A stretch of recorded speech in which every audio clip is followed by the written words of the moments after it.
nagkakaroon na yan ng division. Ito muna ako, bibili Nawawala muna ako na ang ng tinatawag na Christian. turon kasi birthday ko ngayon. Ititreat ko yung aking mga kasama. Amen. Doon yan nagsisimula eh. Kasi kapag Pupunta nagkaroon na po na ako doon sa kumikilos na yung eagle. sa bibilihan ko. Kaya nga sa Christian Samahan niyo po ako. doon yung Christian love. Medyo malayo-layo. Dito na. Yung bilihan ng mga merienda.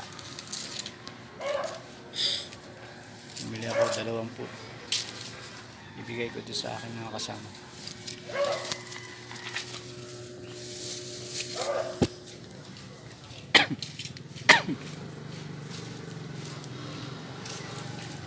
Kalimut. Binibilang pa. Ayan, nakabili na po ako ng turon. Ito po, turon. Babalikan ko pa yung iba. Kasi konti yung luto pa nila. Bumili ako ng 20 para masatisfy naman yung ating mga attender doon na birthday ko. Chinek ko lang yung blessing na binigay sa akin ng aking mga ninang.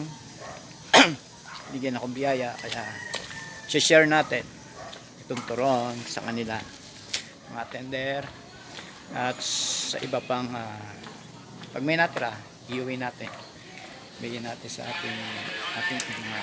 Okay po, God bless po.